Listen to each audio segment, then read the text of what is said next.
L'abbaye de Cluny fut construite au début du Xe siècle en Saône-et-Loire. C'est Guillaume le Pieux, duc d'Aquitaine et comte d'Auvergne, un laïc, qui va fonder l'abbaye clunisienne en 910. Cluny est le symbole du renouveau monastique en Occident. Elle fut un des foyers de réforme de la règle bénédictine et un centre intellectuel de premier plan au Moyen Âge.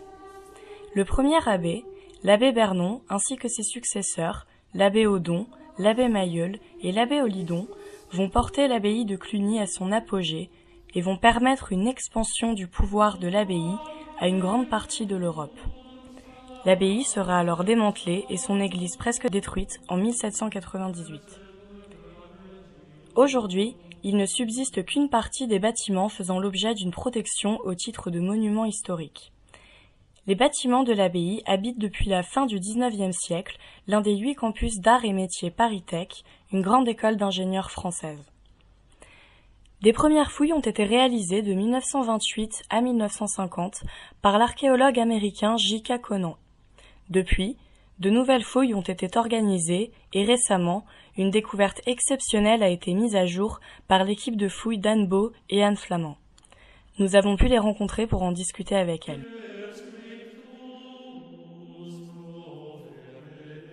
Anne Beau, je suis maître de conférence donc en archéologie médiévale à l'université Lyon 2. Et je fais partie du laboratoire ARA, qui est archéométrie, archéologie.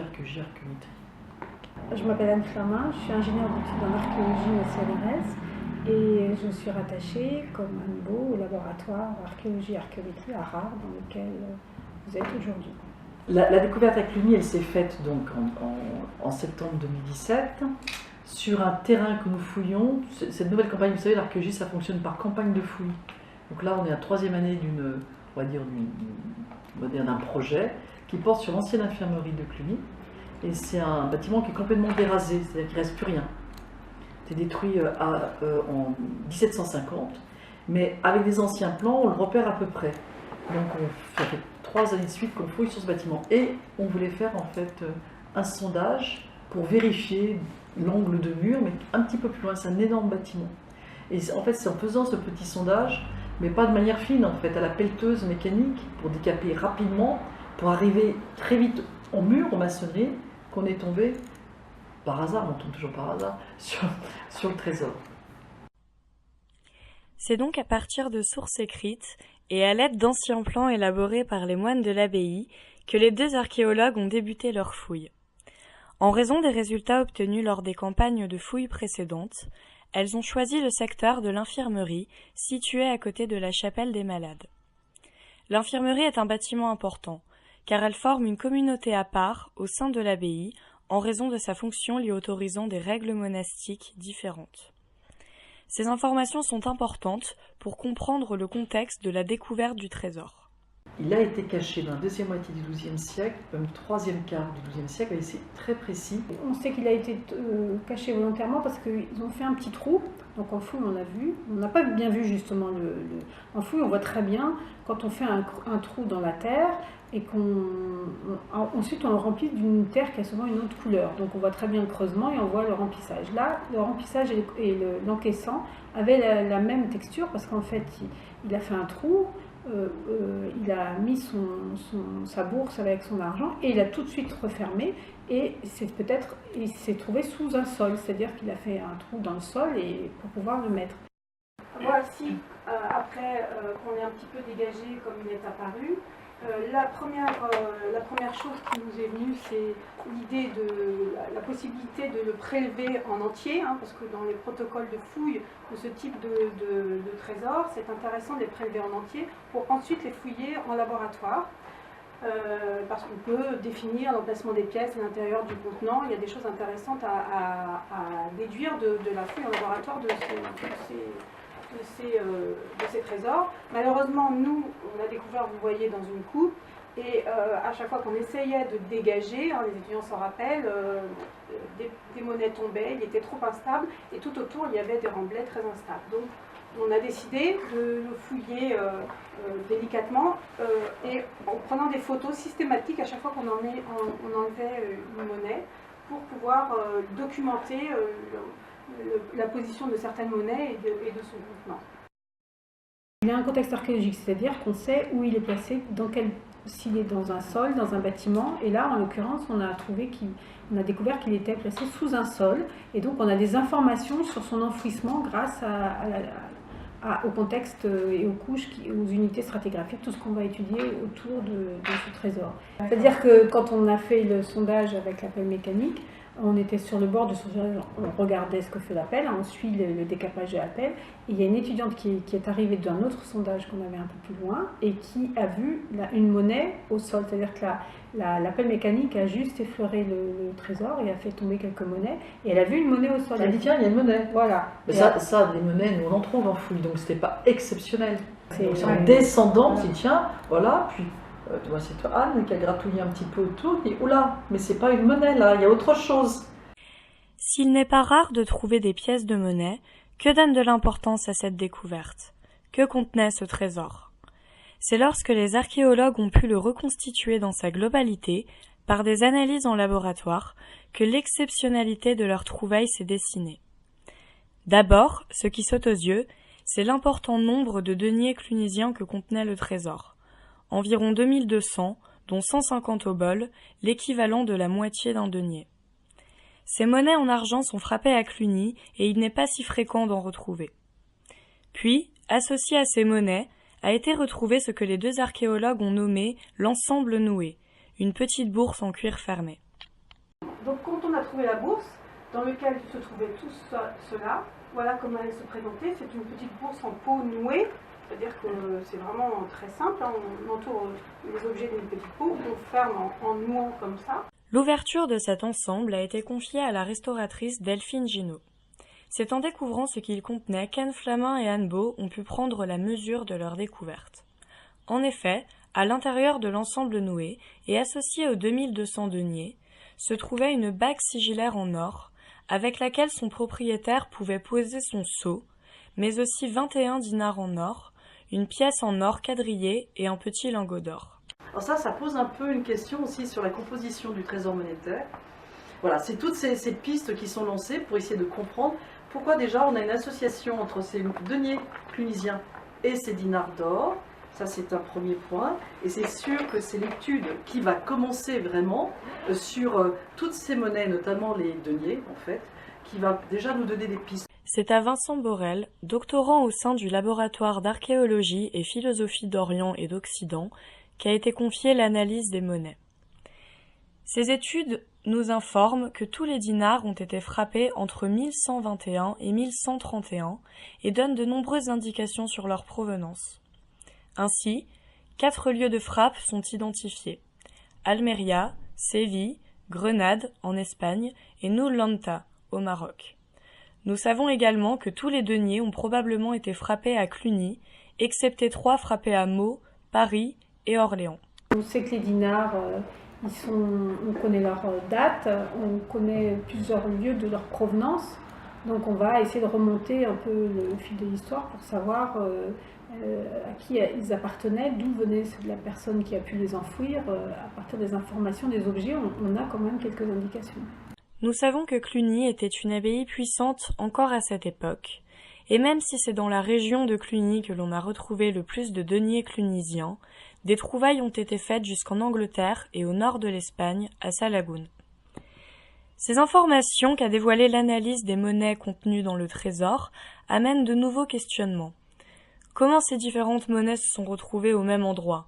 Qui en était le propriétaire? Le travail d'analyse est loin d'être fini, car d'autres objets ont des informations à nous apporter. C'est pas que le nombre de monnaies, c'est leur association à un anneau sigillaire, à un petit lingot d'or. Oui, sur la petite feuille d'or, on ne sait pas s'il y avait quelque chose à l'intérieur. Elle était un petit peu bombée, donc on avait un doute sur le fait qu'elle cache un autre objet à l'intérieur. Étant donné que quand on a trouvé les monnaies en or, il y avait une petite bourse en cuir qu'on a fait ouvrir par une restauratrice. Et là, on a découvert tous les objets en or, mais on s'est dit, c'est une poupée russe, on va faire autre chose dans les feuilles. Non. Donc on ne voulait pas ouvrir, les déplier, parce que ça risquait de les endommager. Alors là, on a fait faire donc à Arc Nucléaire à Grenoble des analyses au rayon X pour essayer de voir s'il y avait quelque chose. Comme vous voyez, c'est pas génial, parce qu'on ne voit strictement rien, parce qu'en fait l'or est trop dense. La première analyse effectuée sur la feuille d'or n'étant donc pas concluante, de nouvelles analyses en microtopographie ont cette fois rendu des résultats.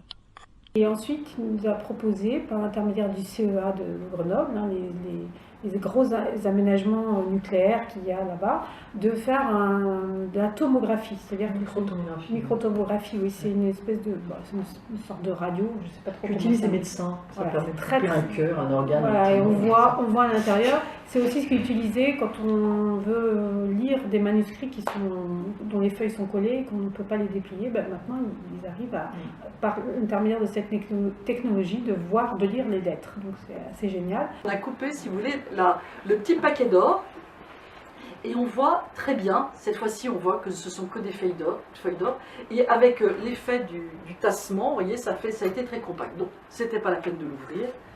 Merci Christian qui nous a permis justement d'avoir le résultat sans détruire la feuille d'or. L'étude du trésor a également mis à jour d'autres objets apportant de nouvelles informations. La bague sigillaire, c'est pas n'importe quoi comme objet, c'est une très belle bague. Les bagues sigillaires, tout le monde peut en avoir, enfin tout le monde, vous âgez encore, mais disons un riche bourgeois pour avoir une bague sigillaire, un religieux, un évêque, un prieur, un abbé. Là, vous la voyez, vous la trouvez très belle, mais je peux vous assurer qu'elle est encore plus belle que sur la photo. C'est une bague qui est je vous montre déjà l'échelle. Ici, elle est très grosse. Elle est vraiment très très grande. C'est une très très grande bague, très haute, avec un anneau très large. Je reviens ici. Un montage un peu bricolo, en fait, parce que on sent qu'on a collé. Bon, les feuilles d'or, c'est pas extraordinaire, mais peut-être il y a aussi besoin d'économiser en fait l'or. Alors, il est composé de 7 entailles qui représentent Hercule, en fait, Héraclès, comme on veut, en cornaline. Donc, une très belle facture de gravure, et qui est montée ensuite sur une bague en or, sur une monture en or. Et autour, vous avez une inscription AVT. Les monnaies, donc, les restaurateurs au Créam ont restitué la composition du trésor dans la petite bourse en cuir. Donc ici, on voit bien qu'il y avait la bague sigillaire, qui s'était très bien fait, hein, qui calait une partie des monnaies en or, les 21 dinars étaient ici. De l'autre côté, fermait, si vous voulez, cet espace, le petit lingot d'or. Et puis vous avez une espèce de petit jeton qui était là. Ils ont trouvé un peu des fibres de tissu dans cet espace-là. Mais la question qu'on s'est posée, c'est pourquoi il y avait ce vide. Et on s'est demandé, et on se demande, si par hasard, il n'y aurait pas déjà eu un premier prélèvement de dinars ici, pour une transaction quelconque. Et puis ensuite, donc ça a été remis, caché, parce que c'est quand même curieux qu'il y ait ce vide-là, compte tenu, si vous voulez, du soin qui a été apporté à la composition en fait, du trésor de la petite bourse. Ce qui est étonnant, c'est de voir les pièces d'or avec des deniers clunisiens. En fait, des deniers clunisiens, ça veut dire que les deniers sont frappés à Cluny. La monnaie est frappée dans la bille. Donc là, il y a une grosse somme, enfin, quand même importante, qui est entreposée ici. Donc c'est ça qui nous pose question. Qui est la personne qui a obtenu tous ces deniers clunisiens, donc qui viennent de Cluny, mais qui a aussi des monnaies d'or? Est-ce qu'il y a eu une transaction? Est-ce qu'on a changé de l'or en denier à un moment donné? On ne sait pas. Voilà. Aujourd'hui, donc, l'objectif vraiment de ce trésor, c'est de continuer donc l'étude de toutes ces pièces que nous avons vues ici. Ça serait de voir à qui appartient en fait le trésor. On se pose quand même la question de savoir s'il ne viendrait pas d'Espagne, d'un prieuré clunisien espagnol. Il y a les dinars, mais il y a aussi l'or. C'est ça qui nous intrigue. Alors comment on peut imaginer le scénario? Ben, c'est que quelqu'un d'un haut rang vient dans l'abbaye pour telle raison, peut-être le chapitre général, peut-être pour autre chose, à d'autres occasions. Il tombe malade, ça arrive, et donc ils seront à l'infirmerie, soit ils seront à l'infirmerie. Moi je pense que ces petites salles, elles doivent être réservées justement aux dignitaires religieux qui ne sont pas dans la salle commune des malades. Il peut se trouver ici, il est malade, il cache son trésor, parce qu'il n'y a pas de placard, donc il le cache, mais assez, et ça on le voit bien, c'est vraiment donc, contre un mur, ça, et puis il meurt. Ben oui, ça c'est sûr, parce qu'il ne revient pas le chercher, donc c'est certain que ça doit se passer comme ça, comme il ne l'a dit à personne. eh bien, les années, les siècles passent, on détruit les bâtiments, c'est ça qui est étonnant, on détruit les bâtiments monastiques médiévaux, on reconstruit dessus, il est toujours là. Ces objets, qui ont traversé le temps, nous permettent de redécouvrir une époque, tout en fournissant des informations archéologiques nécessaires à la compréhension de l'histoire. Quel rôle les archéologues jouent-ils dans cette construction de l'histoire ? L'objet, c'est assez décevant en fait, on n'est pas tant intéressé que ça par les objets, sauf s'ils peuvent nous aider à dater, voilà. Mais la valeur, non, on ne cherche pas les objets, ça c'est vraiment la vision 19e de l'archéologie. On cherche le trésor. Le trésor, on ne cherche pas du tout les objets. Par contre, on cherche davantage à comprendre l'évolution d'un bâtiment, ici à Cluny, de l'évolution de l'abbaye, de sa fondation. La fondation est en 910, vous voyez, donc du Xe siècle jusqu'au XVIIIe siècle. Ça fait quand même quelques siècles à comprendre. Et donc la fouille, ça sert à ça. C'est voir, on a un bâtiment, parce que c'est très émouvant, parce qu'on se retrouve en fait dans la vie d'une personne au Xe, XIe, XIIe siècle. Donc on se retrouve. Il y a une sensibilité à l'histoire qui passe par l'objet, mais dans le sens large du terme. Que ce soit un bâtiment, un mur, un texte ne livre jamais une approche de ce type-là. Un objet ou un vieux mur ou un sol, on a l'impression d'y être, on peut se représenter mentalement dans cette situation. Mais c'est pour ça qu'on est archéologue, parce que voilà, on fonctionne comme ça. On peut intervenir dans la muséographie, c'est-à-dire comme dans la présentation, dire que ça serait bien, mais ça serait bien que, par exemple, on n'ait pas l'idée farfelue de mettre la bague dans un musée, les monnaies d'or dans un autre, les deniers dans un troisième. Il faudrait qu'ils soient présentés dans sa globalité et avec, à mon avis, des panneaux qui expliquent le contexte, voilà. Enfin, voilà, oui. Ça éclaire, parce que sinon on retombe effectivement dans l'objet du 19e. Donc ensuite c'est à nous peut-être à trouver une façon d'expliquer l'histoire différemment, de la rendre plus accessible. On manque d'accroche là, on a une super accroche. Et raconter, en fait, plus raconter l'histoire sous la forme d'une histoire et pas toujours et pas de manière conceptuelle. Et ça c'est un problème aujourd'hui avec notre discipline, pousse à sortir des concepts à partir d'analyses de faits historiques. Ça n'intéresse pas du tout les gens, donc ça c'est sûr, mais moi non plus. Mais c'est donc raconter une histoire, ça veut dire se mettre à la portée de tout le monde. Et pas. Quand on dit à se mettre à la portée de tout le monde, ça ne veut pas dire qu'on veut faire quelque chose qui est nivelé par le bas. C'est-à-dire que tout le monde peut entendre. Sinon on tombe dans un jargon. On va parler de nos US stratigraphiques, nos diagrammes, c'est horrible ça. Il y a une formule là, qui est utilisée par un institut en archéologie, nous fouillons, c'est votre histoire.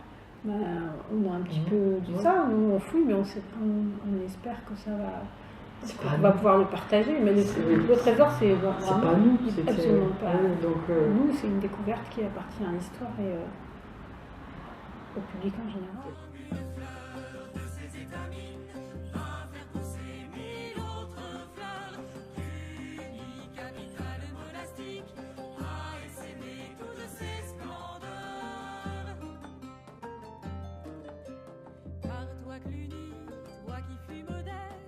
Il n'y a pas une personne qui a trouvé, tout le monde a trouvé, parce que tout le monde fouille à cet endroit-là. Évidemment, on ne peut pas tous être avec la truelle à la main sur la couche, donc forcément une autre, mais c'est la découverte de l'équipe. Ça, je tiens vraiment d'ailleurs à souligner cet aspect-là. Ce n'est pas la découverte d'une personne, c'est la découverte d'une équipe. Capitale monastique, a répandu charité.